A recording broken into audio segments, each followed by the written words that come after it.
ಈ ವಿಡಿಯೋನ ನೀವು ಪೂರ್ತಿ ನೋಡಿ. ಇಲ್ಲಿ ಏನು ಹೇಳಿದ್ದೀನಿ ಆ್ಯಸ್ ಇಟ್ ಈಸ್ ಮಾಡೋದ್ರಿಂದ 100% ಗ್ಯಾರಂಟಿ ನಿಮ್ಮ ಪ್ರಾಬ್ಲಮ್ಮು ಸಾಲ್ವ್ ಆಗುತ್ತೆ. ಜಾಸ್ತಿ ಜನ ಕಸ್ಟಮರ್ಸ್ ಬರ್ತಾ ಇಲ್ಲ, ಸೇಲ್ಸ್ ಚೆನ್ನಾಗಿ ಆಗ್ತಾ ಇಲ್ಲ. ಮೊದಲು ತುಂಬ ಚೆನ್ನಾಗಿ ನಡೀತಿತ್ತು ಬಿಸ್ನೆಸ್ಸು, ಆದರೆ ಇವಾಗ ಡಲ್ ಆಗಿಬಿಟ್ಟಿದೆ.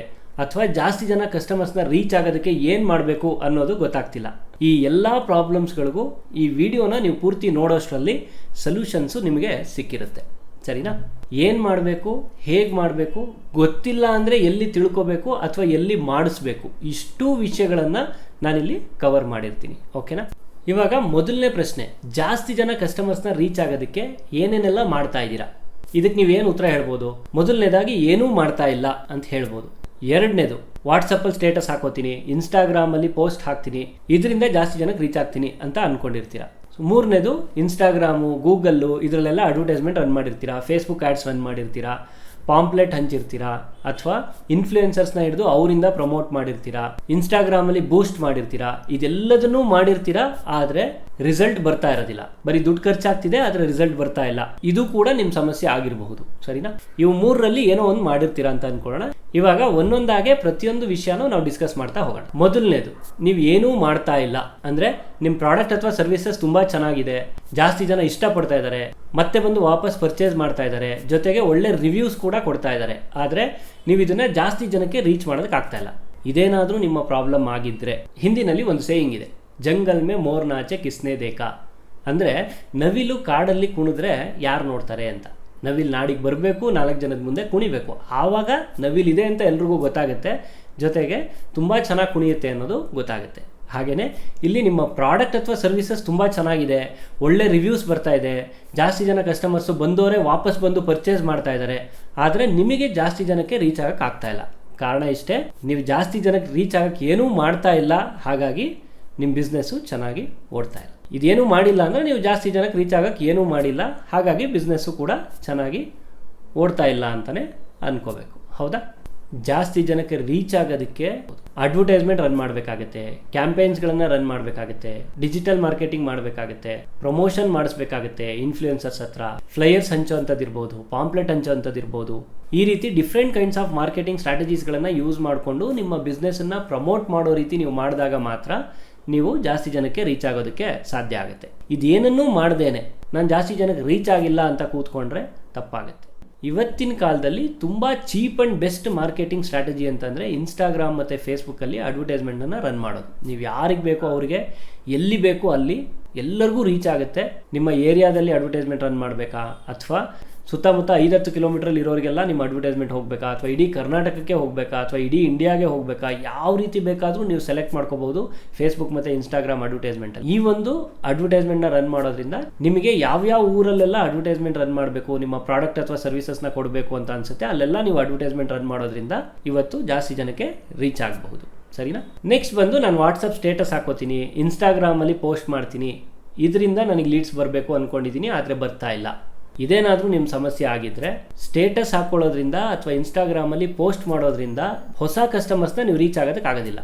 ನೀವು ನಿಮ್ಮ ಫಾಲೋಯರ್ಸ್ನ ಅಥವಾ ನಿಮ್ಮ ಕಾಂಟ್ಯಾಕ್ಟ್ಸಲ್ಲಿ ಇರೋರಿಗೆ ರೀಚ್ ಆಗ್ಬೋದೇ ಹೊರತು ಹೊಸ ಕಸ್ಟಮರ್ಸ್ನ ರೀಚ್ ಆಗಬೇಕು ಅಂತಂದರೆ ನೀವು ಬೂಸ್ಟ್ ಮಾಡಬೇಕು ಇನ್ಸ್ಟಾಗ್ರಾಮಲ್ಲಿ, ಅಥವಾ ಅಡ್ವರ್ಟೈಸ್ಮೆಂಟ್ನ ರನ್ ಮಾಡಲೇಬೇಕು. ಇದೆರಡೂ ಮಾಡಲಿಲ್ಲ ಅಂತಂದರೆ ಹೊಸ ಕಸ್ಟಮರ್ಸಿಗೆ ರೀಚ್ ಆಗಲ್ಲ, ಅದು ಬದಲಾಗಿ ನಿಮಗೆ ಗೊತ್ತಿರೋ ಕಾಂಟ್ಯಾಕ್ಟಲ್ಲೇ ರೀಚ್ ಆಗುತ್ತೆ, ಗೊತ್ತಿರೋರೇ ಬಂದು ರಿಪೀಟ್ ಪರ್ಚೇಸ್ ಮಾಡ್ತಾ ಇರ್ತಾರೆ. ಹಾಗಾಗಿ ಬರೀ ಸ್ಟೇಟಸ್ ಹಾಕೊಳ್ಳೋದ್ರಿಂದ, ಇನ್ಸ್ಟಾಗ್ರಾಮಲ್ಲಿ ಪೋಸ್ಟ್ ಮಾಡೋದ್ರಿಂದ ಜಾಸ್ತಿ ಕಸ್ಟಮರ್ಸ್ನ ನೀವು ಅಟ್ರಾಕ್ಟ್ ಮಾಡೋದಕ್ಕೆ ಸಾಧ್ಯ ಇಲ್ಲ. ನೆಕ್ಸ್ಟ್ ಏನು ಮಾಡಬೇಕು ಅನ್ನೋದು ನಿಮ್ಮ ಪ್ರಶ್ನೆ. ಇವತ್ತಿಗೆ ತುಂಬ ಕಡಿಮೆ ದುಡ್ಡಲ್ಲಿ ತುಂಬ ಎಫೆಕ್ಟಿವ್ ಆಗಿ ನೀವು ಜಾಸ್ತಿ ಜನನ ರೀಚ್ ಆಗಬೇಕು ಅಂತಂದರೆ Instagram marketing is the best option ಅಂತ ಹೇಳಿದ್ರು ತಪ್ಪಾಗೋದಿಲ್ಲ. ಯಾಕೆಂದರೆ ಇವತ್ತು ಜನ ರೋಡಲ್ಲಿ ನಡ್ಕೊಂಡು ಹೋಗ್ತಿರುವಾಗ ಯಾವ ಅಂಗಡಿ ಇದೆ, ಯಾವ ಬೋರ್ಡ್ ಇದೆ ಅಂತ ನೋಡೋದಿಲ್ಲ, ಬದಲಾಗಿ ಮೊಬೈಲ್ ಒಳಗಡೆನೆ ಮುಳುಗಿರ್ತಾರೆ.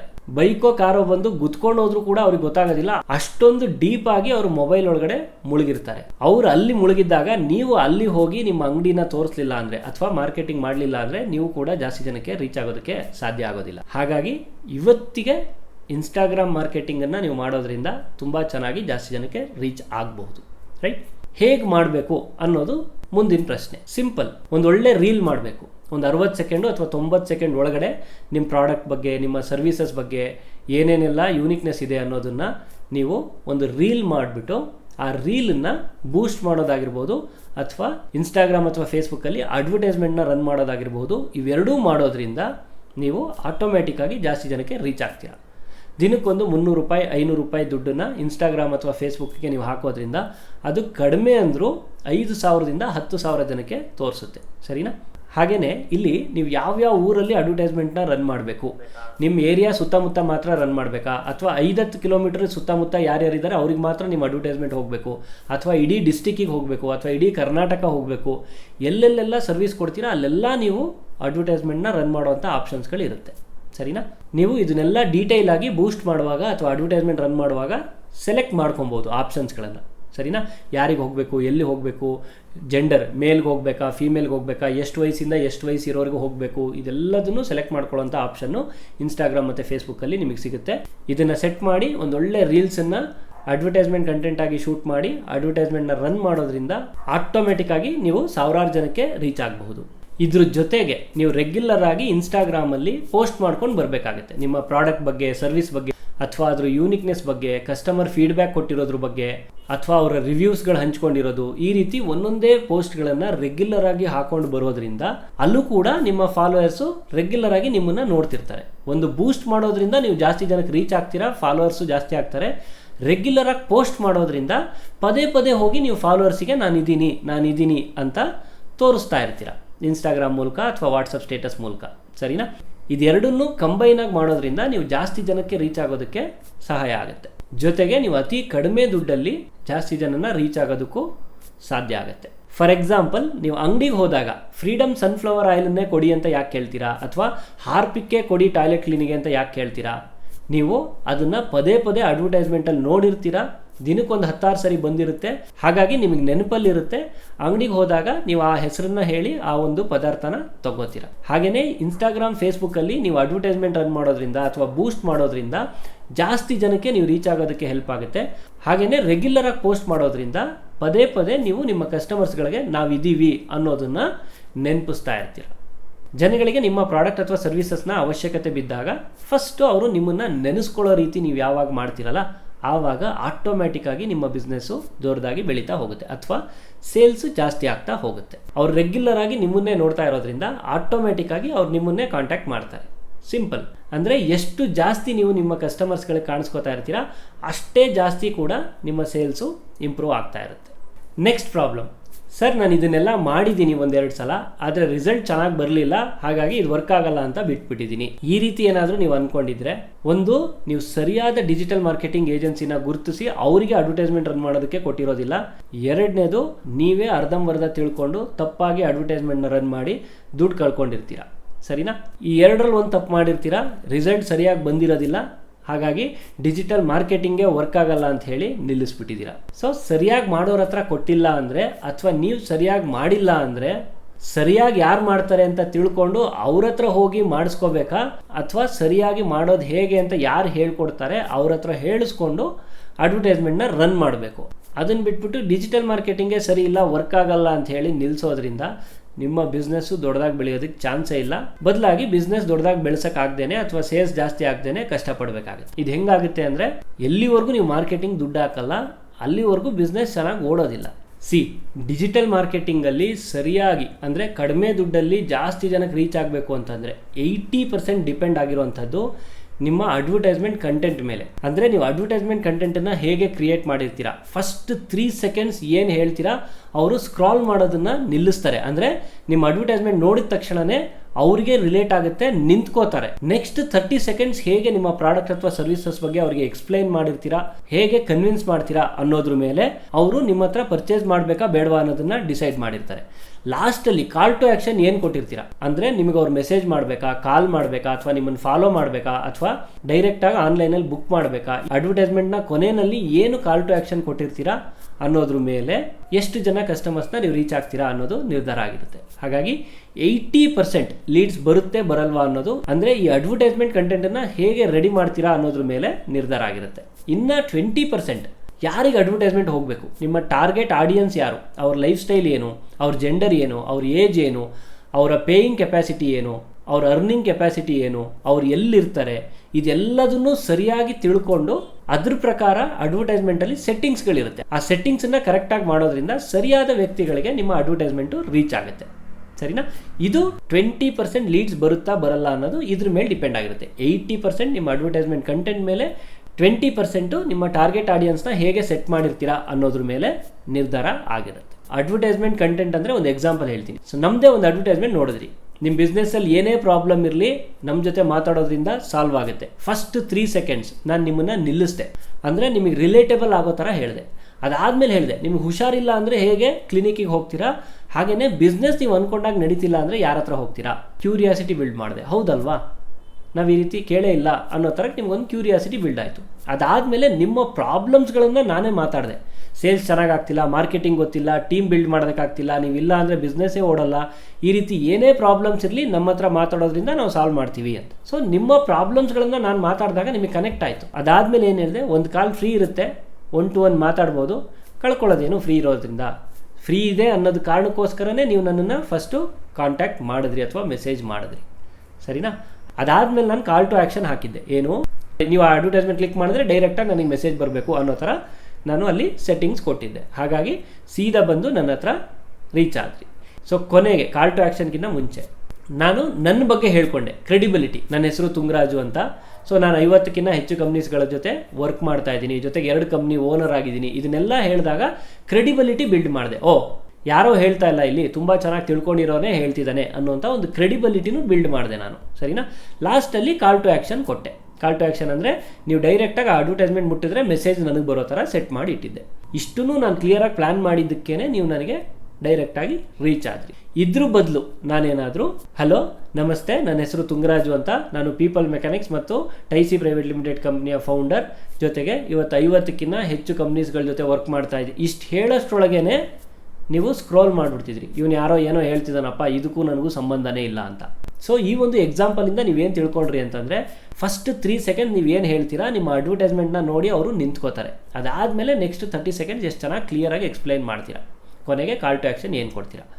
ಇದ್ರ ಮೇಲೆ ನಿಮ್ಮ ಅಡ್ವರ್ಟೈಸ್ಮೆಂಟ್ ಚೆನ್ನಾಗಿ ಓಡುತ್ತಾ ಓಡಲ್ವಾ ಅನ್ನೋದು ನಿರ್ಧಾರ ಆಗಿರುತ್ತೆ. ಸರಿನಾ? ನೆಕ್ಸ್ಟ್ ಸೆಟ್ಟಿಂಗ್ಸ್ ಬರುತ್ತೆ. ಇದು ಬಿಸ್ನೆಸ್ ಓನರ್ಸ್ಗೆ ಹೋಗಬೇಕು, ಅಲ್ಲಿ ಸೆಲೆಕ್ಷನ್ ಆಪ್ಷನ್ಸ್ ಇರುತ್ತೆ, ಸೆಲೆಕ್ಷನ್ಸ್ ಕೊಟ್ಟಿದ್ದೆ. ಅದಾದಮೇಲೆ ಇಡೀ ಬೆಂಗಳೂರು ಹೋಗಲಿ, ಇಡೀ ಕರ್ನಾಟಕ ಹೋಗಲಿ ಅಂತ ಸೆಲೆಕ್ಟ್ ಮಾಡಿದ್ದೆ ಆಪ್ಷನ್ಸು. ಅದಾದಮೇಲೆ 26ರಿಂದ 50 ವರ್ಷದ ಒಳಗಡೆನೇ ಹೋಗಲಿ, ಕನ್ನಡದವ್ರಿಗೆ ಹೋಗಲಿ, ಇದೆಲ್ಲ ಸೆಟ್ಟಿಂಗ್ಸಲ್ಲಿ ಕರೆಕ್ಟಾಗಿ ಕೊಟ್ಟಿದ್ದೆ. ಹಾಗಾಗಿ ನನಗೆ ಯಾರಿಗೆ ಬೇಕೋ ಅವರಿಗೇ ಈ ಒಂದು ಅಡ್ವರ್ಟೈಸ್ಮೆಂಟು ರೀಚ್ ಆಗೋ ಥರ ಸೆಟ್ಟಿಂಗ್ಸ್ ಕೊಟ್ಟಿದ್ದೆ. ಸರಿನಾ? 80% ನಾನು ಏನು ಹೇಳಿದ್ದೆ ಅನ್ನೋದ್ರ ಮೇಲೆ ನಿರ್ಧಾರ ಆಗಿದ್ದರೆ, 20% ನಾನು ಯಾರಿಗೆ ಹೋಗಬೇಕು ಅನ್ನೋದನ್ನು ಕ್ಲಿಯರಾಗಿ ಮೆನ್ಷನ್ ಮಾಡಿದ್ರಿಂದ ನೀವು ನನ್ನನ್ನು ಡೈರೆಕ್ಟಾಗಿ ಕಾಂಟ್ಯಾಕ್ಟ್ ಮಾಡೋ ರೀತಿ ಮಾಡಿದೆ. ಇದನ್ನು ಸರಿಯಾಗಿ ತಿಳ್ಕೊಂಡ್ರೆ ನಿಮ್ಮ ಬಿಸ್ನೆಸ್ಸಲ್ಲೂ ಕೂಡ ನೀವು ಜಾಸ್ತಿ ಲೀಡ್ಸನ್ನು ಜನ್ರೇಟ್ ಮಾಡ್ತಾ ಹೋಗ್ಬೋದು. ಸರಿನಾ? ಇನ್ನು ಕೆಲವರು ಇರ್ತಾರೆ, ನನ್ನ ಅಡ್ವರ್ಟೈಸ್ಮೆಂಟ್ ಎಲ್ರಿಗೂ ಹೋಗಲಿ ಅಂತ. ಸೊ ಆ ರೀತಿ ಮಾಡೋದಕ್ಕೆ ಹೋಗಬೇಡಿ. ಯಾಕೆ ಅಂದರೆ, ಒಂದು ಎಕ್ಸಾಂಪಲ್ ಹೇಳ್ತೀನಿ.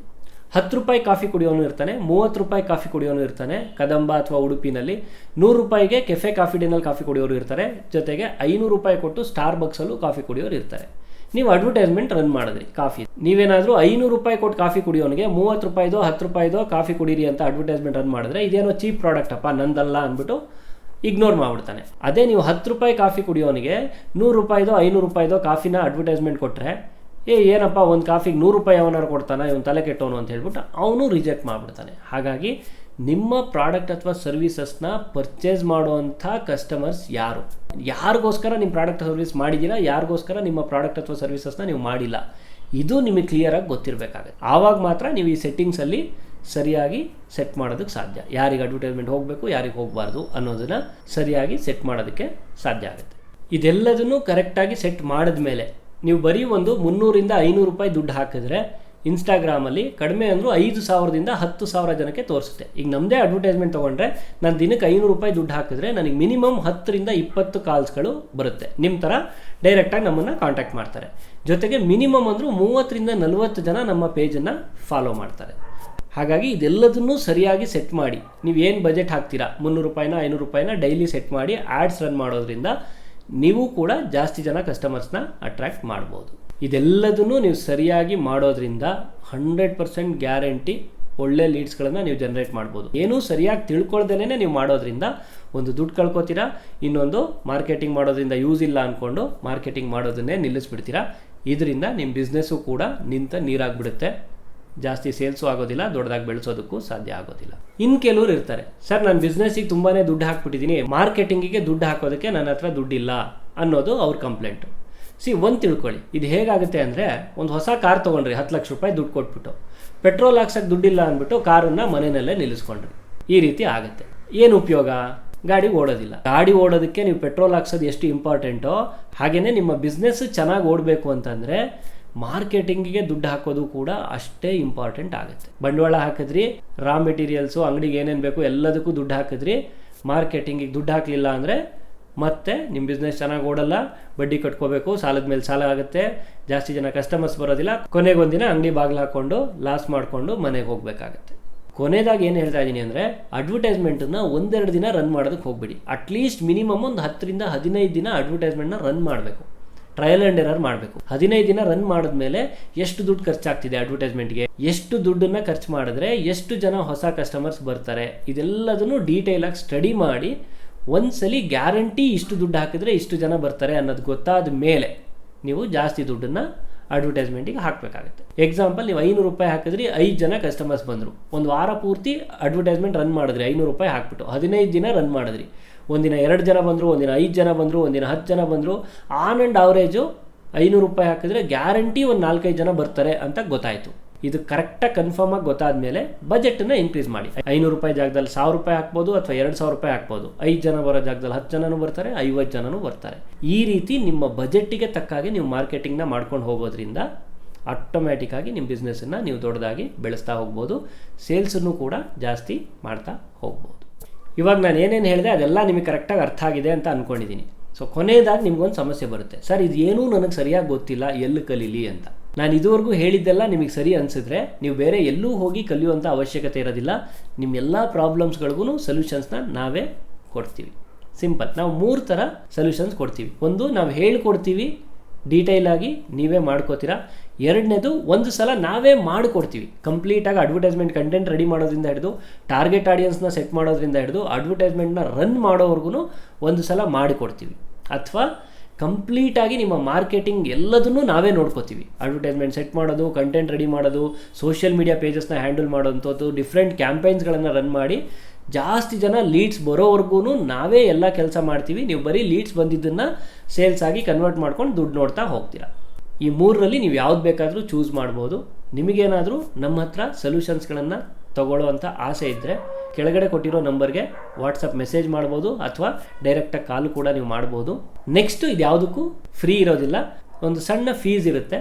ಹೊರಗಡೆ ನೀವು ಎಲ್ಲೇ ಹೋದರೂ ಏನು ಚಾರ್ಜ್ ಮಾಡ್ತಾರೆ ಅದಕ್ಕಿಂತ ತುಂಬ ಕಡಿಮೆ ದುಡ್ಡಲ್ಲಿ ತುಂಬ ಎಫೆಕ್ಟಿವ್ ಆಗಿ ನಾವು ಮಾಡಿಕೊಡ್ತೀವಿ. ಅದನ್ನು ಮಾತ್ರ ನಾನು ಗ್ಯಾರಂಟಿ ಕೊಡ್ಬೋದು. ಇಮಿಡಿಯೇಟಾಗಿ ನಿಮ್ಮ ಬಿಸ್ನೆಸ್ ಪ್ರಾಬ್ಲಮ್ನ ಸಾಲ್ವ್ ಮಾಡಬೇಕು ಅನ್ನೋ ಮನಸ್ಸು ನಿಮಗಿದ್ದರೆ ಇಮಿಡಿಯೇಟಾಗಿ ನಮಗೆ ಕಾಲ್ ಮಾಡಿ. ಕೊನೆಯದಾಗಿ ನಾನು ಏನು ಹೇಳೋದಕ್ಕೆ ಇಷ್ಟಪಡ್ತೀನಿ ಅಂತಂದರೆ, ನಾನು ರೆಗ್ಯುಲರಾಗಿ ನನ್ನ ರೀಲ್ಸಲ್ಲೂ ಹೇಳ್ತಾ ಇರ್ತೀನಿ, ದುಡ್ಡು ದುಡಿಯೋದಕ್ಕೆ ಏನು ಮಾಡಬೇಕೋ ಅದನ್ನು ಮಾಡೋದ್ರಿಂದ ದುಡ್ಡು ಬರುತ್ತೆ ಹೊರತು ನಿಮ್ಮ ಮನಸ್ಸಿಗೆ ಬಂದಿದ್ದನ್ನೆಲ್ಲ ಮಾಡೋದ್ರಿಂದ ದುಡ್ಡು ಬರೋದಿಲ್ಲ. ಹಾಗೆಯೇ ನಿಮ್ಮ ಬಿಸ್ನೆಸ್ ಚೆನ್ನಾಗಿ ನಡೆಯೋದಕ್ಕೆ ಏನು ಮಾಡಬೇಕೋ ಅದನ್ನು ಮಾಡೋದ್ರಿಂದ ಬಿಸ್ನೆಸ್ ಚೆನ್ನಾಗಿ ನಡೆಯುತ್ತೆ ಹೊರತು ಅದು ಸರಿ ಇಲ್ಲ, ಇದು ಸರಿ ಇಲ್ಲ, ದುಡ್ಡಿಲ್ಲ, ಮತ್ತೊಂದಿಲ್ಲ ಅಂತ ಕಾರಣ ಹೇಳ್ಕೊಂಡು ಕೂರೋದ್ರಿಂದ ಬಿಸ್ನೆಸ್ಸು ಚೆನ್ನಾಗಿ ನಡೆಯೋದಿಲ್ಲ. ಹಾಗಿದ್ರೆ ತಡ ಯಾಕೆ? ಡೈರೆಕ್ಟಾಗಿ ನಮಗೆ ಮೆಸೇಜ್ ಅಥವಾ ಕಾಲ್ ಮಾಡಿ ನಿಮ್ಮ ಪ್ರಾಬ್ಲಮ್ನ ಸಾಲ್ವ್ ಮಾಡ್ಕೊಳ್ಳಿ.